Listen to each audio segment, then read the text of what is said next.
le des 25 cachetes al niño, no lleva a ningún lado. O sea, el niño lo que hace es tener más rabia, tener más... O sea, una cosa es que en un momento dado tú le digas al niño cuando es chiquitín, esto no se toca. Otra cosa es que en un momento dado el niño está histérico y tú le tienes un jarro de agua fría por encima para que pare. Y otra cosa es que tú lo soluciones siempre con cachetes. Eso quiere decir que no tienes otras herramientas. Pero es que la violencia genera violencia. O sea, por ahí no vamos bien. Pero una cosa es eso y otra cosa es que al niño nunca le digas que no. Es que no tiene nada que ver. Es que para que tú seas un padre firme no necesitas dar un cachete. Si tú tienes claras las cosas y al niño no le dejas pasar una, no hace falta. O sea, hace falta que tú estés convencido y que hay una serie de cosas que sean innegociables y que el niño tenga claras que por aquí no pasas. Una cosa es no violencia y otra cosa es que no haya límites y que el niño pueda hacer lo que quiera y que esto sea... No, es que no se puede, porque en la sociedad hay límites, hay normas. Entonces, si tú estás educando a estos niños para que vivan en una sociedad que hay límites y que hay normas, en casa no puede ser que no hayan, porque es que además el niño va al colegio, en el colegio hay unos límites y hay unas normas muy claras además, y los niños lo saben y no están nada traumatizados y las cumplen además. Entonces, ¿por qué las cumplen en el colegio y en casa no? No, es que el problema es que en la casa no hay normas y en casa ha de haber normas.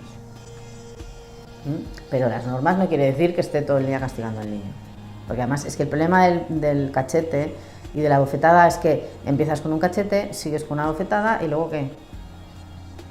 Porque se te queda sin argumentos. Cuando el niño es así, ¿qué haces? ¿Le pegas una paliza?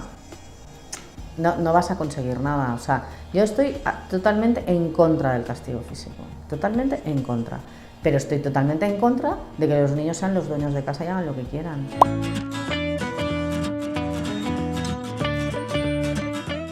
Hola, soy Andrés París, pedagogo y coach, y en este vídeo vengo a contarte algunas recomendaciones educativas que te pueden valer para la educación de tus hijos.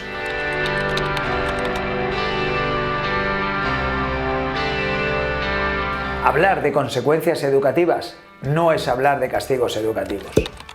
Los castigos nunca pueden ser educativos, al igual que la envidia nunca puede ser sana. Y dicho lo cual, decir a los padres que lo que realmente funciona con nuestros hijos son las consecuencias educativas. ¿Y a qué me refiero cuando hablo de consecuencias educativas? Me refiero a aquellas consecuencias que surgen como resultado a un comportamiento o una actitud de nuestros hijos poco o nada deseados.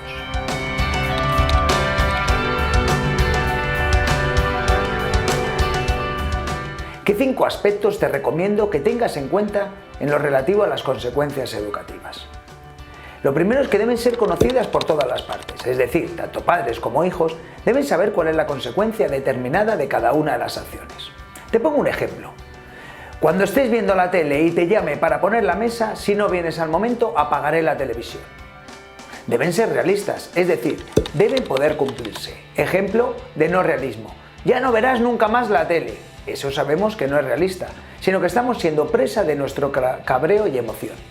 Deben ajustarse a la edad de los niños. Dependiendo de la edad de los niños, así será la consecuencia. Por ejemplo, para niños de 5 o 9 años, el hecho de perder algún tipo de privilegio, como que el padre no juegue con él esa tarde en el parque, pues es una buena consecuencia. O para niños de 11 o 14 años, pudiera ser algo como hasta nueva orden no podrás utilizar el móvil. Deben tener un sentido, hay que explicarles que esa consecuencia educativa está hecha por algo, tiene un sentido y ese sentido sobre todo es mejorar sus comportamientos y sus actitudes. Y deben ser proporcionadas y adaptadas a las circunstancias, es decir, deben tener cierta mesura, no podemos actuar con desproporción en cuanto a la consecuencia. Aparte de estas 5 que te he dicho, tengan la edad que tengan, hazles ver la emoción que desencadena en ti su actitud. Por ejemplo, tu comportamiento hoy en casa de los abuelos me ha hecho sentir triste, o tu actitud con tu hermanito me ha hecho sentir realmente decepcionado. Esto viene bien para que, aparte de conocer las emociones de sus padres, empiecen a aprender que los comportamientos generan emociones en las personas.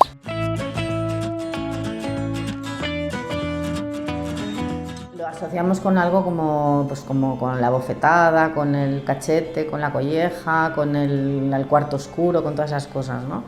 Yo creo que eso ha evolucionado y ahora más que castigos son consecuencias educativas que siempre tienen que ser inmediatas, coherentes, aplicables, firmes, todo esto que hemos hablado es muy importante y hemos de desterrar un poco todo lo que son castigos humillantes o coercitivos, ¿no?